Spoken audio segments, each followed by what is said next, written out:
பீமன் உறவுகள் அனைவருக்கும் வணக்கம். இன்றைய ஒரு கலந்துரையாடல் நிகழ்ச்சியில நம்மளுடைய எப்பவும் போல நம்மளுடைய இணைப்புல இருந்திருக்கும் ஐயா சோதிடர் ரவி பாண்டி அவர்கள் நம்மளோட இணைந்திருக்காரு. சுவாரஸ்யமான ஒரு தலைப்புல பேசணும் அப்படின்னு சொல்லிட்டு முன்கூட்டியே நாங்கள் திட்டம் போட்டிருந்தோம். அதுக்கான நேரம் அமையல. இப்போ அதுக்கான நேரம் அமைஞ்சிருக்கு. ஐயா மாலை வணக்கம். வணக்கம். பீமன் வலை ஒளியில் இணைந்திருக்கும் அனைத்து உறவினர்களுக்கும் வணக்கத்தை தெரிவித்துக் கொள்கிறேன். அத்துடன் பீமன் வலை ஒளிக்கு உங்களுடைய ஆதரவை தர வேண்டும் என்று வேண்டுகிறேன். அந்த மணி ஒளி பத்தானை அழுத்தி மேலும் ஆதரவை தந்தீர்கள் என்றால் இந்த பீமன் வலை ஒளிக்கு மிகவும் சிறப்பாக இருக்கும்.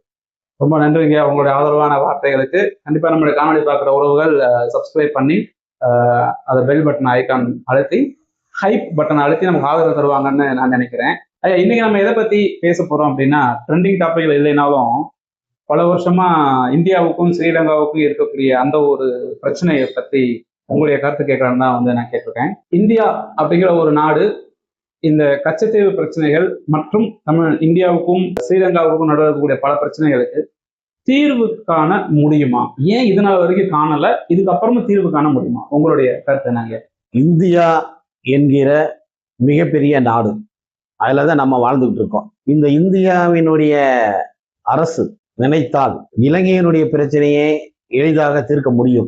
அதே நேரத்தில் கச்சத்தீவை கொடுத்ததையும் மறுபடியும் வாங்கலாம். கொடுக்கும் பொழுதே சொல்லிதான் கொடுத்துருக்காங்க. இந்திரா காந்தி அம்மையார் அவர்கள் கொடுக்கும் பொழுதே எங்களுக்கு தேவையான காலத்தை நாங்கள் திரும்ப பெறுவோம் அப்படிங்களா அப்படிங்கிறது தான் அன்றைய நிலை. அது நாங்க வேணுங்கிறப்ப திருப்பி கேட்போம்னு சொல்லிதான் கொடுத்துருக்காங்களா? ஆமா. அது பத்திரிகை வாயிலாக நான் படித்து பார்த்தது அந்த காலத்துல. சரி. கச்சத்தீவை கொடுக்காரா, கச்சத்தீவு அவங்களுடைய அரசு இந்திய அரசுக்கு உட்பட்டதாக இருந்தாலும் அது ராமநாதபுரம் மன்னருடைய சொத்து, மன்னருடைய தனிப்பட்ட சொத்து அது. ஆமா, ராமநாதபுரம் சமஸ்தானத்துக்கு உட்பட்டது. சரிங்க.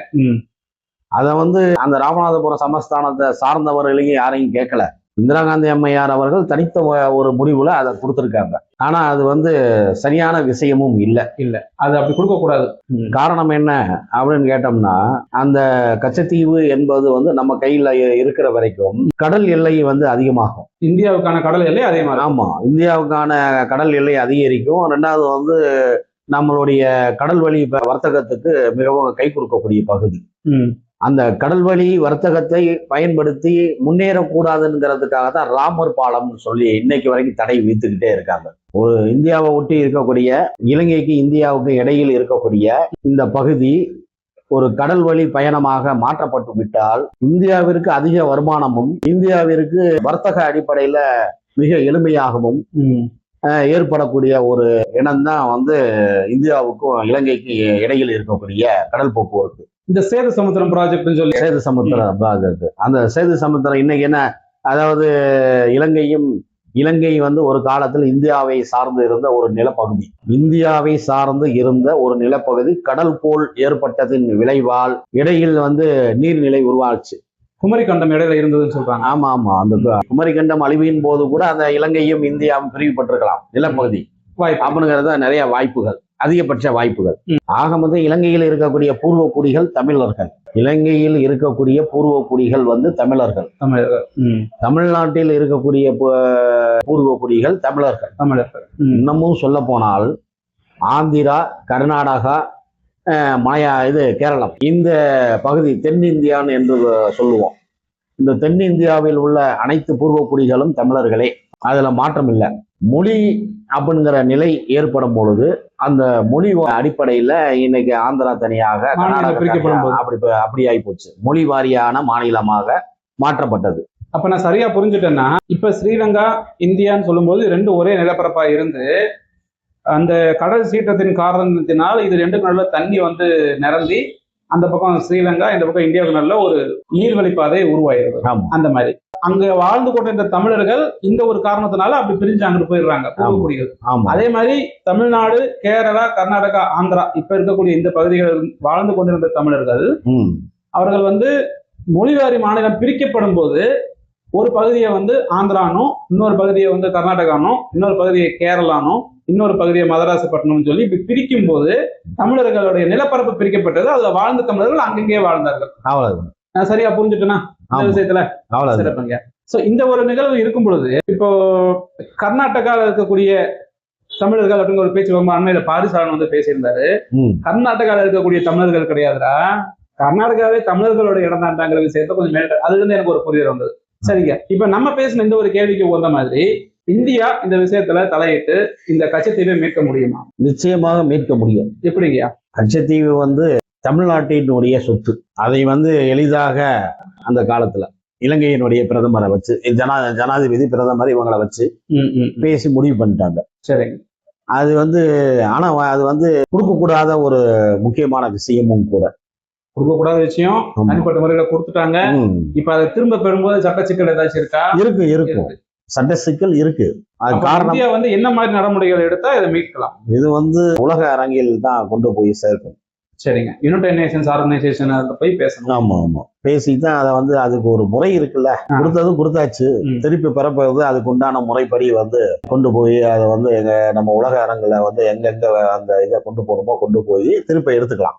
இப்படி ஒருவேளை தமிழர்கள் வந்து இதை இப்படி மீண்டும் கேட்டுருவாங்க அப்படிங்கிற காரணத்தினாலதான் எந்த ஒரு இடத்துலயுமே தன்னுடைய அதிகாரம் இருக்கக்கூடிய இடங்கள்ல தமிழர்கள் நிராகரிக்கப்படுகிறார்கள் நம்ம எடுத்துக்கலாம். தமிழர்களை இந்தியாவே நிராகரிக்கிறது. அதான் நானும் கேட்கிறேன். இப்ப அதிகார ரீதியான இடங்கள்ல போறது வாய்ப்பு கிடைக்கும் போது, இப்ப இதுவே குஜராத் ஏதோ ஒரு மாநிலத்துல தமிழன் ஒருவன் போட்டி போட்டு ஜெயிக்க போறான்னு தெரிஞ்ச உடனேவும் அவருக்கு பெரிய தலையில இருந்துச்சுதான் கேள்விப்பட்டேன். அப்ப மற்ற மாநிலங்கள்ல தமிழர்களை வந்து தலைமைத்துவம் அடையிறது, தமிழர்கள்ங்கிறத விட அந்தந்த மொழி சார்ந்தவர்கள் தலைமைத்துவம் அடையணும், மற்ற மொழி சார்ந்தவங்க அடையக்கூடாதுங்கிறதெல்லாம் கருத்து முன் வச்சிருக்காங்க. தமிழ்நாட்டுல மட்டும்தான் இங்க தமிழ் பேசுறவங்க தவிர எல்லாருமே ஆள்றாங்கிற தகவல் நம்ம பார்க்க முடியும். அப்ப இப்படி உலகம் முழுக்க பிரிந்திருக்கக்கூடிய தமிழர்கள் அவர்களுடைய ஒரு அதிகாரத்தை அடையக்கூடிய இடத்துக்கு போக முடியாத அளவுக்கு தடுக்கப்படுகிறார்களாங்கிற ஒரு கேள்வி வருது உள்ள. அதுதான் அங்க தமிழர்களுக்கு வந்து மத அரசியல் அடிப்படையில் கொண்டு வராங்க, மொழி அடிப்படையில் பிரச்சனையை கொண்டு வந்து சேர்க்கிறாங்க. இதெல்லாம் கொண்டு வந்து தமிழ்னா உணராம பிரிச்சு பிரிச்சு வச்சுக்கிறாங்க. அதாவது மொழி அடிப்படையில பிரச்சனை அப்படின்னு நான் சொல்றது, தமிழ்நாட்டில் வந்து தமிழர்கள் தமிழ் மொழி பேசக்கூடியவர்கள் முதன்மையானவர்கள். ஆனா இங்க என்ன நடந்துகிட்டு இருக்குன்னா, இருக்கக்கூடிய ஆந்திர மொழியில் சமஸ்கிருதத்தை மிகைப்படுத்தி ஒரு மொழியை உண்டு பண்ணாங்க. கர்நாடகாவில் ஒரு சமஸ்கிருதத்தை உட்புகுத்தி ஒரு மொழியை உண்டு பண்ணாங்க. கேரளாவில் ஒரு சமஸ்கிருதத்தை உட்புகுத்தி ஒரு மொழியை உருவாக்குனாங்க. அப்ப இந்தியாவில் வந்து அதிகபட்சமாக முதன்மை மொழியாக வர வேண்டும் என்பதற்காக, சமஸ்கிருதத்தை முன்னிறுத்தி முதன்மையாக வர வேண்டும் என்பதற்காக தமிழ் மொழியை இங்கு அளிக்கப்படுது. அந்த தமிழர்களை புறக்கணிக்கப்படுகிறார்கள். இது மொழி வழியான பிரச்சனை. அடுத்த பிரச்சனை மத ரீதியான பிரச்சனை. இந்த மத ரீதியான பிரச்சனையை நம்ம எடுத்துக்கிட்டோம் சொன்னால், தமிழர்களுடைய அணுகுமுறை அனைத்துமே வழிபாட்டின் அடிப்படையில் கிடையாது. தமிழர்கள் வந்து முழுமையாக ஓகம் அப்படின்னு சொல்லக்கூடிய யோகத்தை இன்னைக்கு சொல்றோம்ல, நம்ம அதாவது எப்படி சொல்றோம், நம்ம அந்த உடல் பயிற்சியை யோகான்னு சொல்றோம்ல, அந்த அது வந்து யோகான்னு ஆக்கிட்டாங்க. ஆனா அது வந்து ஓகம்னு அதுக்கு பேர் தமிழ்ல. ஓகம். யோகாவை நம்ம தமிழ்ல சொல்றது வந்து ஓகம். அந்த ஓகம் அப்படிங்கிற முறை வந்து உபோ அப்படிங்கிறது இருக்கு. அதாவது மூச்சு பயிற்சி செய்து, மூச்சு பயிற்சியின் மூலமாக உடலை வந்து சீர்படுத்தி, அந்த உடலை சீர்படுத்துவதற்காக அதற்கு உண்டான உடல் பயிற்சியை செய்து இந்த அழியா உடலை பெறுவதற்கான வழியை கண்டுபிடித்தவர்கள் தமிழர்கள். அப்ப இந்த அழியா உடலை கண்டுபிடித்து உயிரோடன் இருப்பதற்குண்டான ஒரு நிலையை கண்டுபிடித்தவர்கள் வந்து யாருன்னு பார்க்கும்போது தமிழர்களாக இருக்காங்க. அவங்களுக்குன்னு சொல்லி ஒரு தனி சமயமே வச்சிருந்தாங்க.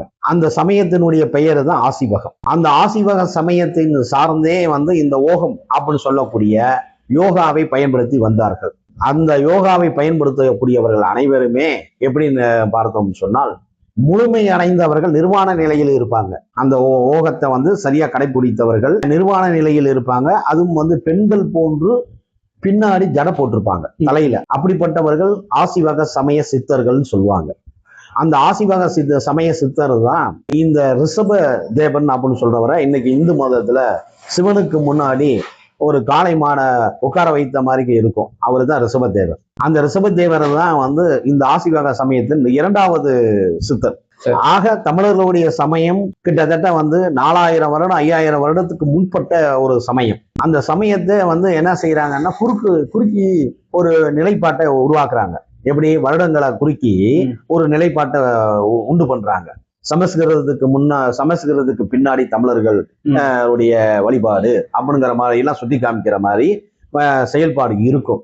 ஆனா அதுல உள்ள உண்மையான விஷயம் என்னன்னு அப்படின்னு கேட்டீங்கன்னா, இலங்கையிலும் புறக்கணிக்கப்படுகிறார்கள், தமிழகத்திலும் புறக்கணிக்கப்படுகிறார்கள். இதற்கு நிறைய நிகழ்வுகள் நடந்துருச்சு இருக்கு. நிறைய கண்கூடா பார்த்துக்கிட்டே இருக்கும். 60 வயதுக்கு நிறைய நாங்க கண்கூடா பார்த்துக்கிட்டே வரோம். ஆக இந்த தமிழகத்துல வந்து இந்த சமயம் சார்ந்து இந்து மத சமயம் சார்ந்து மத அரசியல் அடிப்படையில் தமிழர்களை புறந்தள்ளுவதும், மொழி அடிப்படையில் சமஸ்கிருத மொழியை முன்னிறுத்துவதற்காக தமிழர்களை புறந்தள்ளுவதும், ஆகையினால இலங்கையில் இருக்கக்கூடிய தமிழர்களுக்கு தனி நாடு கிடைத்து விட்டால் இவர்கள் மேலோங்கி வளர்வதற்கு உண்டான வழிகள் கிடைத்துவிடும் என்பதற்காகவே திட்டமிட்டு இலங்கையில் உள்ள தமிழர்களுக்கு உரிமை பிரச்சனையில் பிற நாடுகள் தலையிட்டு நிறுத்தப்பட்டது. அந்த உரிமையை கிடைக்க விடாம பண்ணாங்க இலங்கையில உள்ள தமிழர்களுக்கு. அப்ப இவ்வளவு விஷயங்களை வந்து நம்ம வந்து உலக நாடுகள் அமைப்பு யுனைடெட் நேஷன்ஸ் ஆர்கனைசேஷன்ல போய் இதை இந்தியா சார்பாக முறையிட்டு அதை சரியான முறையில செயல்முறைப்படுத்தணும்னா அங்க தனி ஈழம் கிடைக்கிறது வாய்ப்பு இருக்குன்னு நீங்க சொல்ல வரீங்க. ஐநா மன்றத்தில் ஐக்கிய நாட்டு சபையில இந்த இந்தியா சார்ந்து இருக்கக்கூடிய பிரதிநிதித்துவம் தமிழர்களாக இருப்பவர்கள் தான் அதை செய்ய முடியும். அந்த உணர்வு இருக்கும். ஆமா, அந்த தமிழர்களாக வந்து நாடாளுமன்ற உறுப்பினராகவும் தமிழராக இருக்கக்கூடியவங்க வந்து சட்டமன்றத்தில் எம்எல்ஏவாகவும் இருக்கப்பட்டவர்களும், அதே நேரத்துல முதலமைச்சராக இருக்கிறவர்களும் தமிழராக இருந்து அந்த தமிழ் இனத்திற்கு முன்னுரிமை பெறுவதற்கான வழிபாடு வந்து நாடாளுமன்றத்திலையும் சட்டமன்றத்திலும் இருந்தால் மட்டுமே இந்த நிலைப்பாட்டிற்கு வந்து சரியான முடிவு காண முடியும். அப்படிங்கிற தமிழ்நாட்டில இருந்து அப்போ ஒரு பிரைம் மினிஸ்டர் உருவாகணும். தமிழ்நாட்டில இருந்து நம்ம ஒரு பிரைம் மினிஸ்டர் வர வேண்டும்ங்கிற கருத்தை காட்டிலும் தமிழ்நாட்டில் இருக்கக்கூடிய 39 எம்பிகள் இவர்கள் போய் நாடாளுமன்றத்தில் உட்கார்ந்து அழுத்தம் கொடுத்தாலே வந்து இலங்கை பிரச்சனையை எளிதாக தீர்க்கலாம். அப்ப அவங்க அழுத்தம் இருப்பவர்கள் கொடுக்கல, அதுக்கான தேவையும் இல்லை அவங்களுக்கு. திமுகவுடைய தலைமை பிற மொழியாளர் தலைமை, அதிமுகவுடைய தலைமை எம்ஜிஆர் ஜெயலலிதா காலம் வரைக்கும் பிற மொழியாளர் தலைமை. ஆகையினால் இவர்கள் இலங்கையை பத்தி பேசுவதற்கு உண்டான வாய்ப்புகள் இல்லாமலே போச்சு. சரிங்க, இப்ப நான் வேற கோணத்துல கேட்கிறேன் இந்த கேள்வியை. அடிப்படை அரசியல் மாற்றம்னு இன்னைக்கு செந்தமிழன் சீமான் முன் வச்சுட்டு தான் வந்து தமிழ் தேசியம் அரசியல் பேசினார். அவர் தமிழ்நாடுக்கு முதலமைச்சராகி அதுக்கப்புறம் அவர் பிரைம் மினிஸ்டர் ஆகி அவர் போய் பேசி இந்த ஈழ பிரச்சனையை முடிப்பாருன்னு தான் அவரோட திட்டமா? அதாவது சீமான் அவர்கள் வந்து தமிழ்நாட்டுக்கு முதலமைச்சரா வந்தாலே போதும் இந்த இலங்கை பிரச்சனைய வந்து முக்கால்வாசி பிரச்சனையை திருத்தரலாம். ஏன்னா அவருக்கு அந்த எண்ணம் இருக்கு, அதுக்கான முயற்சி எடுப்பாருங்கிறீங்க. ஆமா, பிரதிநிதித்துவம் தானே தேவை. இப்ப இருக்கக்கூடிய முதலமைச்சர் திரு ஜோசப் விஜய் அவர்களும் வந்து ஈழத்து பிரச்சனை பத்தியோ இல்ல வந்து நம்ம கச்சத்தீவு மீட்டெடுப்பவங்க பிரச்சனை பத்தி பேசியிருக்காருன்னு சொல்றாங்களே, அவர் முன்னெடுப்பாருன்னு நினைக்கிறீங்களா? தமிழ்நாட்டில் உள்ள தமிழர்களை ஏமாத்துவதற்காக அவர் வந்து என்ன செய்யலாம் அப்படின்னு சொன்னா ஒரு வழக்கு போடுவாரு. ஆனா அது முழு மனதோட செய்ய மாட்டாரு. ஏன்னா அவர் வந்து விஜய் அவர்கள் வந்து தமிழ்நாட்டை சார்ந்தவரும் கிடையாது, தமிழரும் கிடையாது. என்னங்க எப்படி சொல்றீங்க? உண்மைதான். சரி, நம்ம அதுக்குள்ள இப்போதைக்கு ஆழ்ந்து போக வேணாம்னாலும் இப்ப இருக்கக்கூடிய முதலமைச்சர் வந்து தமிழ்நாட்டில் இருக்கக்கூடியவங்க வந்து ஈழத்தமிழர்களுக்கும் கச்சத்தீவை மீட்டெடுத்து கொடுத்தா நாங்க யாழ்ப்பாணத்தை சேர்த்து தருவோம்னு சொல்லிட்டு ஒரு இருக்கக்கூடிய ஒரு எம்பி வந்து இங்க பேசிட்டு போயிருக்காரு. அவரு வந்து ஸ்ரீலங்கான்னு சொல்லக்கூடிய இலங்கையில் உள்ள நாடாளுமன்ற உறுப்பினர் பேசுவது அவர் அடிக்கடி அவருடைய நிகழ்வெல்லாம் போடுறாங்க. அவருக்கு பின்னாடி யாருமே இருக்க மாட்டாங்க. எப்படி அந்த நாடாளுமன்றத்துல அவர் நின்று பேசுவாரு. அந்த நாடாளுமன்றத்துல வந்து அவர் பேசும்போது அவருக்கு பக்கத்துல வலதுபுறமோ இடதுபுறமோ அல்லது அவருக்கு பின்னாடி எந்த உறுப்பினரே இருக்க மாட்டாங்க. அப்ப அவர் நாடாளுமன்றத்துல தான் பேசுறாருங்கிற கேள்வி வந்தது. ஆமா, அவர் நாடாளுமன்றத்துல தான் பேசிட்டு இருக்காராங்கிறது எங்களுக்கே சந்தேகமா இருக்காரு. அது ஒரு பக்கம் இருக்கட்டும். நான் இப்ப என்ன புரிஞ்சுக்க முயற்சி செய்யறேன்னா, இப்ப இருக்கக்கூடிய முதலமைச்சர் ஜோசப் விஜய் அவர்கள் மீட்பை ரொம்ப துரிதமா எடுத்து செய்வாருன்னு நினைக்கிறீங்களா? அவருடைய செயல்பட அந்த அளவுக்கு வராது. ஆமா, அது நான் கேள்வியே மாத்தி கேட்கணும்னு நினைக்கிறேன். காங்கிரஸோட கூட்டணி வச்சுக்கிட்டு இடத்தை செஞ்சிட போறாருங்கிற ஒரு கேள்வி இருக்குல்ல. இதுல ஒரு விஷயம் இருக்கு. நீங்க காங்கிரஸ் சொன்ன உடனே நம்ம ஒரு விஷயத்தை வரலாறு சொல்ல வேண்டியது. 1947 இந்தியாவும் பாகிஸ்தானுங்கிற நாடு உருவாக்கப்படுது. இந்த இந்தியாவை இரண்டாக மாற்றப்படுது. ஒன்று பாகிஸ்தான், இன்னொன்று இந்தியா விடுதலை தருகிறார்கள். ஆங்கிலேயர்கள் விடுதலை தரல, ஆங்கிலேயர்கள் இந்த நாட்டை விட்டு போறாங்க. 1947 ஆங்கிலேயர்கள் இங்க இருந்து நம்மளை அடக்குமுறை பண்ணிட்டு இருந்த ஆங்கிலேயர்கள் இனிமே இந்த அடக்குமுறையை இவங்கள்ட்ட செய்ய முடியாது அப்படிங்கிற ஒரு காரணத்தை வச்சு போல அவங்களால முடியல. இந்தியாவையும் பாகிஸ்தானையும் பரிபாலனை பண்ண முடியாம அவங்க கௌரவமா வெளியேறாங்க, நாங்க சுதந்திரம் தரோம்னு சொல்லி. அப்ப இப்படிப்பட்ட ஒரு நிலையில் இருக்கக்கூடிய டயத்துல பாகிஸ்தானும் இந்தியாவும் பிரியுது. அப்ப பாகிஸ்தான்ங்கிற ஒரு நாடு உருவாகுது 1947 பின்னாடி. அப்படி உருவாகும் பொழுது கிழக்கு பாகிஸ்தான், மேற்கு பாகிஸ்தான், இதுக்கு ரெண்டுக்குமே இடைப்பட்ட தூரமே கிட்டத்தட்ட ஒரு 1000 கிலோமீட்டர் இருக்கும் போல. ஏன்னா மேற்கு வங்கத்தை, அதாவது மேற்கு வங்க மாநிலத்தை ஒட்டி இருப்பது கிழக்கு பாகிஸ்தான். இது டெல்லிக்கு மேற்கே இருக்கக்கூடிய ஒரு பாகிஸ்தான். அந்த ரெண்டு பக்கமும் இருக்கு, தூர அளவுகள் அதிகமா இருக்கு. அப்படிப்பட்ட சூழ்நிலையில பாகிஸ்தான் சொல்லி ரெண்டு பேருமே பிரிஞ்சிருக்காங்க, ரெண்டு பக்கமும் பாகிஸ்தான் சொல்லி பிரிஞ்சிருக்காங்க. ஆனா அது காலப்போக்கில் என்ன ஆகிப்போச்சு, 47 இருந்து கரெக்டா 71 வரைக்கும், 1971 வரைக்கும் ஒன்றாக இருந்த பாகிஸ்தான் பிரியுது. அது 71க்கு முன்னாடியே ஆரம்பிச்சிட்டாங்க, நாங்க பிரிஞ்சுக்கிறோம். 1971க்கு முன்னாடியே நாங்க பிரிஞ்சுக்கிறோம், ஏன் பிரிகிறீங்க, என்னத்துக்கு பிரிகிறீங்க அப்படின்னு கேள்வி கேட்கும் பொழுது அவங்க என்ன சொல்றாங்க, நாங்களும் முஸ்லீம் தான், நீங்களும் முஸ்லீம் தான், இருவருமே மதத்தால் ஒன்றுபட்டவர்கள் தான். ஆனா ஏன் இவங்களுக்குள்ள பிரிவினைவாதம், ஏன் இந்த ஒரே தேசமா இருந்துட்டு போயிடலாமே, ஒரே அரசாங்கமா இருந்துட்டு போயிருக்கலாமே, ஏன் இந்த பிரிவினைவாதம் அப்படின்னு பார்க்கும் பொழுது மேற்கு பாகிஸ்தானில் இருப்பவர்கள் உருது மொழி பேசக்கூடியவர்கள், கிழக்கு பாகிஸ்தானில் இருக்கக்கூடிய மக்கள் பேசக்கூடிய மொழி வங்க மொழி பேசக்கூடியவர்கள். இந்த உருது மொழி பேசக்கூடியவர்களும் வங்க மொழி பேசக்கூடியவர்களும் மொழி ரீதியாக பிரிகிறார்கள். அப்ப அந்த மொழி ரீதியா பிரியும் பொழுது அன்னைக்கு மேற்கு வங்கம் என்கிற இந்தியாவில் இருக்கக்கூடிய மாநிலத்துல, மேற்கு வங்கம் அப்படின்னு சொல்லக்கூடிய, வங்காளம் அப்படின்னு சொல்லக்கூடிய மாநிலத்துல இருக்கிறது, ஆமா, இருக்கக்கூடியவங்க காங்கிரஸ் தான் ஆண்டுகிட்டு இருக்கு. அஜய் குமார் முகர்ஜி என்பவர் தான் அன்னைக்கு ஆண்டுகிட்டு இருக்காரு.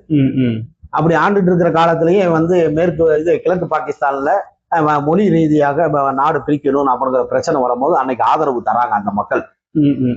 மேற்கு வங்க அடிப்படையில அந்த மாநிலத்தில இருந்து அந்த வங்க மொழி பேசக்கூடிய இந்திய மக்கள்கள் அந்த கிழக்கு பாகிஸ்தான்ல இருக்கக்கூடிய வங்க மொழி பேசக்கூடிய மக்களுக்கு ஆதரவு தராங்க. அப்ப அதே மாநிலத்தில் இருக்கக்கூடிய முதல் அமைச்சர் மேற்கு வங்கத்தில் இருக்கக்கூடிய மேற்கு பாகிஸ்தான், கிழக்கு பாகிஸ்தான்ல இருக்கக்கூடிய மக்கள்கள் தனி நாடு கேட்டு போராடுறாங்க, நாங்க அதற்கு ஆதரவு தரோம், மொழி ரீதியாக நாங்க அவங்களுக்கு ஆதரவு தரோம். இந்திய அரசாங்கம் அதுக்கு துணை நின்று அந்த நாட்டை பிரித்து கொடுப்பதற்கு உண்டான முயற்சி செய்யுமா செய்யாதான்ங்கிற அழுத்தம் கொடுக்குறாங்க மேற்கு வங்கத்துல இருக்கக்கூடிய மக்கள், இந்திய மக்கள். ஆளும் அரசு மக்கள் கேட்கிறாங்க. அப்ப அந்த மேற்கு வங்கத்துல ஆட்சி செஞ்சுட்டு இருந்த மாநில முதலமைச்சர் என்ன சொல்றாரு, சொல்லாம சொல்றேன், மேற்கு வங்க மாநிலத்தினுடைய முதலமைச்சர் என்ன சொல்றாரு, எங்களுக்கு கிழக்கு பாகிஸ்தான்ல இருக்க வங்க மொழி பேசக்கூடிய மக்களுக்கு தனி நாடு கேட்கிறாங்க, அந்த கோரிக்கையை ஏற்று அவங்களுக்கு உதவி செய்வதற்கு இந்திய அரசாங்கம் வரலைன்னு சொன்னா இந்த மாநில அரசுல இருக்கக்கூடிய போலீஸை வைத்து நாங்க அதை செய்வோம் அப்படிங்கிற ஒரு பிரகடனம் பண்றாரு. அதை கேட்டு இந்திய அரசு கீழே இறங்கி அந்த கிழக்கு பாகிஸ்தானுக்குள்ள இறங்கி நாடு உருவாவதற்கு துணை நின்றது. இது இந்திய தொப்புள் கொடி. இந்திய தொப்புள் கொடின்னு சொல்லக்கூடிய மேற்கு வங்க மாநிலத்தில் இருந்த வங்க மொழி பேசக்கூடியவர்களுக்கும் வங்காளதேசத்தில் இருக்கக்கூடிய வங்க மொழி பேசக்கூடியவர்களுக்கும் இந்திய தொப்புள் வழி கொடியின் அப்படிங்கிறதுனால செய்யப்பட்ட ஒரு காரியம். இதே காரியத்தை தான் தமிழர்களாகிய நாங்கள் தமிழ்நாட்டில் இருந்து கொண்டு இலங்கையில் இருக்கக்கூடிய எங்கள் தொப்புள் கொடி உறவான தமிழர்களுக்கு உரிமையை பெற்று தருவதற்கு உண்டான முயற்சியை செய்து தாருங்கள் அப்படின்னு கேட்டதற்கு அதுக்கு செவி சாய்த்தவர் இந்திரா காந்தி அம்மையார். சகல விதமான உதவியும் செய்தாங்க. ஆனா இந்திரா காந்தி அம்மையாருக்கு பின்னாடி வந்த ராஜீவ்காந்தியினுடைய வெளியுறவு கொள்கையின் அடிப்படையில் எடுக்கப்பட்ட முடிவுகள் அனைத்தும் தமிழர்களுடைய விரும்பத்தகாத நிகழ்வாகவே மாறுச்சு. அதனாலதான் இலங்கையில் உள்ள தமிழர்கள் தன் உரிமைக்காக போராடினவங்க. அவங்க எந்த நாட்டில இருந்து வரல. இலங்கையில் இருக்கக்கூடிய தமிழர்கள் பூர்வக்குடி மக்கள், அந்த பூர்வக்குடி மக்கள் தன் உரிமைக்காக போராடுறாங்க. அங்க இருக்கக்கூடிய புத்த மதத்தை சார்ந்தவங்க தான் அங்க வணிகம் பண்ண வந்தவங்க. ஆனா அவங்க கையில கிடைச்ச அரசியல் அப்படிங்கிறதுனால இது இவ்வளவு தூரம் பிரச்சனைகளை சந்திக்க வேண்டியது இருக்கு. அரசியல் அதிகாரம் அவங்க கையில கிடைச்சதுனால. அதைத்தான் சொல்றது. இன்னைக்கு இலங்கையில் இருக்கக்கூடிய பிரச்சனைக்கு முதல் காரணம் இந்தியாவில் இருந்த ராஜீவ்காந்தி செய்த ஒரு பிழை. அதைத்தான் இப்ப நம்ம காங்கிரஸ்னு முழுசா எடுத்துக்கிறோம். காங்கிரஸ் கட்சிங்கிறது வந்து நம்மளுடைய இனத்தின் எதிரிங்கிற விஷயத்தை வந்து முடிவு பண்ணதுக்கு அங்கிருந்தே ஒரு அடிப்படை தளம் ஆரம்பம். ஆமா, காரணம் அப்படிப்பட்ட ஒரு தமிழ் இனத்துக்கே துரோகம் செய்த ஒரு கட்சி கூட ஒரு கூட்டணி வைக்கிறதுக்கான ஒரு மனநிலை எப்படி இவருக்கு தமிழக முதலமைச்சர் அவர்களுக்கு இப்ப வந்திருக்கு அப்படின்னு ஒரு கேள்வி இருக்குங்க. அது அப்ப அவருக்கு அந்த எண்ணம் இல்லையாங்கிறதும் கேட்க வேண்டியது. அதாவது விஜய் அவர்கள் வந்து முதலமைச்சர் ஆகிற வரைக்கும் அவர் கொடுத்த பேட்டி எல்லாம் பாத்தீங்கன்னா, அவரா விஜய் பேட்டி கொடுத்து அவர் ஒரு 2-3 இடத்துல பேசியிருக்காரு. அந்த பேச்சை நீங்க பாத்தீங்கன்னா, அந்த பேச்சை பாத்தீங்கன்னா, அல்லது வந்து காணொலி மூலியமா போட்டிருப்பாங்க, கட் பண்ணி செஞ்சாரு. நீங்க சொல்றது வந்து தாவேகாவுடைய தேர்தல் பரப்புரை காணொலிகளா? ஆமா. இது அவர் ஆரம்ப காலகட்டங்கள்ல அப்பப்ப பேசினாரு, அதை சொல்றீங்களா? அதான் கட் பண்ணி அந்த ஆரம்ப காலகட்டத்துல அவர் பேசுனதை கொஞ்சம் கொஞ்சமா ஆமா, அந்த 500 ரூபாய் கொடுத்தது, கையெழுத்து இயக்கம் கேட்டு போனப்ப அது கையெழுத்து போட மாட்டேன்னு சொன்னது, அது மீறி போக அதனால ஈழத்தமிழர்கள் மீனவர்கள் பிரச்சனையை பத்தி பேசும்போது அவருடைய சினிமா படத்தை குத்துப்பாட்டு எதுவும் கவலைப்பட்டீங்கன்னு பேசினது, இதெல்லாம் பார்க்கும்போது அவர் அந்த கொள்கையில உடன்பாடு இல்லாத மாதிரி தான் தெரியுது. அவருக்கு தமிழர்கள்னா என்னன்னே தெரியாது. யாருக்கு? விஜய். அவர் எப்படி வரலாற்றுக்கு அவர் வந்து நல்லா பாத்துக்காங்க. தமிழர்கள்னா என்னன்னு அப்படின்னு புரியாதவர்கிட்ட அன்னைக்கு தமிழ்நாடு முதலமைச்சர் பதவியை கொடுத்துருக்காங்க. சரி, கொடுத்த வரைக்கும் ரைட்டு. இனிமேலாவது முதல்வராக இருந்து தமிழ்நாட்டினுடைய மக்களுக்கு என்ன செய்யணுங்கிறதாவது நல்லதை செய்யட்டும். ஆனா தமிழர்களாகிய வெளி உலகத்துல வாழ்றாங்க, அதாவது வெளி நாடுகள்ல வாழ்றாங்க. அவது வந்து நிறைய தமிழர்கள் வாழ்ந்துகிட்டு இருக்காங்க. அந்த தமிழர்களுடைய பாதிப்புகள் எதுவும் ஏற்படாத வண்ணம் இங்க இருக்கிற தமிழர்களுக்கு முன்னுரிமை கொடுத்து அதன் அடிப்படையில அரசியலை நகர்த்தணும். உலக தமிழர்களுக்காகவும் நான் நகர்த்த வேண்டிய கட்டாயத்துல இருக்காரு விஜய். தமிழ்நாட்டில் இன்னைக்கு இந்த கனடால வந்து உலகத்தமிழ் மாநாடு போட போறாங்க. கனடால உலகத்தமிழ் மாநாடு போட போறாங்க. அந்த உலகத்தமிழ் மாநாடு போடுவது இன்னைக்கு வந்து எதற்காக போடுறாங்கன்னு கேட்டீங்கன்னா, இன்னைக்கு ஏஐ தொழில்நுட்பம்ங்கிறது ஒரு தொழில்நுட்பம் வந்துருச்சு. அந்த தொழில்நுட்பத்திற்கு ஒரு ஈக்குவலான, அதாவது தொழில்நுட்பத்திற்கு சரிசமமான தமிழ் மொழி வார்த்தைகள் பயன்படுத்தி அதை வந்து ஏஐ தொழில்நுட்பத்திற்கு கொண்டு வரணும் என்பதற்காக இந்த உலக தமிழர்கள் மாநாடு நடக்குது. அப்ப மொழி வளர்ச்சி அடைஞ்சுக்கிட்டே தான் இருக்கு. தமிழர்களுடைய மொழி வந்து வளர்ச்சி அடைஞ்சுக்கிட்டே இருக்கு. அதை யாருனாலே அழிக்க முடியாது. ஆனால் தமிழர்களுடைய உரிமை மறுக்கப்படுகிறது. அது தமிழ்நாட்டிலும் சரி, இலங்கையிலும் சரி. அதனால தமிழர்களுடைய உரிமையை நிலைநாட்டுவதற்காக தமிழ்நாட்டில் தமிழராகிய ஒருவர் ஆட்சிக்கு வரணும். இந்த இலங்கையினுடைய பிரச்சனையை தீர்வு காண வேணும். இலங்கை எனக்கு ஒரு கேள்வி வருது. தமிழ்நாட்டை தமிழன் ஆள வேணுங்கிறப்போ இப்போ விஜய் அவர்கள் ஒரு தமிழன் தானே? ஆமா, நீங்க இதுக்கு ஒரு கருத்து சொன்னீங்க, எனக்கு ஞாபகம் இருக்கு. பட் இருந்தாலுமே தமிழ்நாட்டை தமிழன் ஆள வேணுங்கிறப்ப எடப்பாடி பழனிசாமி ஆண்டிருக்காரு, இதுக்கு முன்னால ஓ பன்னீர்செல்வம் ஆண்டிருக்காரு. இவங்களுக்கு எல்லாம் இந்த வரலாறு பற்றி தெரியலையா? அவங்களுக்கு எடப்பாடி பழனிசாமி தமிழர் தான், அதே மாதிரி ஓ பன்னீர்செல்வமும் தமிழர் தான். ஆனா இருவரையும் ஒரு நிலையான முதலமைச்சரா செயல்பட விட்டாங்களா மத்திய அரசு? இல்லை, கூட்டணி ஆட்சியாக அமைந்தது. இதுவே ஒரு பொம்மலாட்ட கதை. அதுதான் அங்க உள்ள விஷயம். உள்ள வந்துச்சு. இந்திய அரசு தமிழர் அல்லாத ஒருவரை அன்றைய காலகட்டத்துல யாராச்சும் ஒரு தெலுங்கு பேசக்கூடியவரோ அல்லது கன்னடம் பேசக்கூடியவரோ அல்லது மலையாளம் பேசக்கூடியவரோ யாராவது ஒருவர் அந்த இடத்தில் இருந்திருந்தால் விட்டுருப்பாங்க. இவ்வளவு குழப்பம் இருந்திருக்காது. எடப்பாடி பழனிசாமிக்கு இருந்த நெருக்கடி மாதிரி, ஓ பன்னீர்செல்வத்துக்கு இருந்த நெருக்கடி மாதிரி யாருக்கு இருந்திருக்காது. ஆனா அவர்கள் தமிழர்கள். நிலையான அரசியல் செய்யக்கூடாது, நிலையான ஆட்சி செய்யக்கூடாது.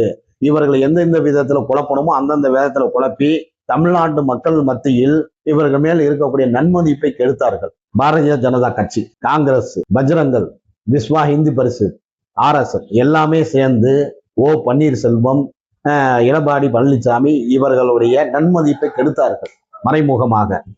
இன்னைக்கு ஓ பன்னீர்செல்வத்து கையில தான் வந்து இவரு ஓ பன்னீர்செல்வம் அதிமுக விட்டு வெளியே வந்துட்டாரு. ஆனா எடப்பாடி பழனிசாமி அதிமுகவுடைய தலைவராக இருக்காரு.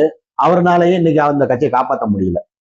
புரியுதுங்க. இப்ப நம்ம இவ்வளவு தூரம் பேசின ஒரு வரலாற்று தகவலாக இருக்கட்டும், பாகிஸ்தான் பங்களாதேஷ் பிரிஞ்சு போன விஷயங்களாக இருக்கட்டும், காங்கிரஸ் ஆண்டு அந்த இடத்த பிரிச்சு வச்சதா இருக்கட்டும், கச்சத்தீவை கொடுத்ததா இருக்கட்டும், ஸோ தமிழர்களுடைய புகழ், இப்ப தமிழர் ஆண்ட காலத்துல அவங்களோட பேரை எல்லாமே ஒரு சில திட்டங்களை தான் நடந்திருக்கு.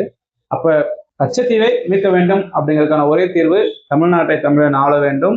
இங்க இருந்து இருக்கக்கூடிய மெம்பர் ஆஃப் பார்லிமெண்ட் எம்பிஸ் எல்லாமேவும் இத முன்மொழிஞ்சு பாராளுமன்றத்தை இதை பத்தி பேசி உட்காரணும். அவங்க அதை எடுத்து கொண்டு போய் உலக நாடுகள்கிட்ட பேசினா மட்டும்தான், ஐக்கிய நாடுகள்கிட்ட பேசினா மட்டும்தான் இந்த விஷயத்துக்கு தீர்வு. இதுதான் உண்மை. அப்போ ஒண்ணு மட்டும் நல்லா புரியுதுங்கய்யா, இந்த மொத்த விஷயத்தையும் சரியான முறையில புரிஞ்சுக்கிட்டு இப்ப இருக்கக்கூடிய அரசியல் விஷயத்தை வச்சு பண்ண முடியாதுன்னு தெரிஞ்சுக்கிட்டு செந்தமிழன் சீமான் சொன்ன அந்த ஒத்த வார்த்தைக்கு பின்னால இவ்வளவு அரசியல் இருக்குன்னு எனக்கு இப்பதான் தெரியுது. அதாவது அரசியல் மாற்றம் அல்ல, அடிப்படை அரசியல் மாற்றம் அப்படிங்கிற விஷயத்துக்கு வந்து ரொம்ப பவர்ஃபுல்லா இருக்கு. ஐயா, உங்களோட கருத்து ரொம்ப ஆழ்ந்து சொல்லியிருந்தீங்க. மற்றும் மற்றொரு காணொலியை சந்திக்கணும்னு நான் விரும்பப்படுறேன். உங்க நேரத்துக்கு ரொம்ப நன்றிங்க. நன்றி, வணக்கம்.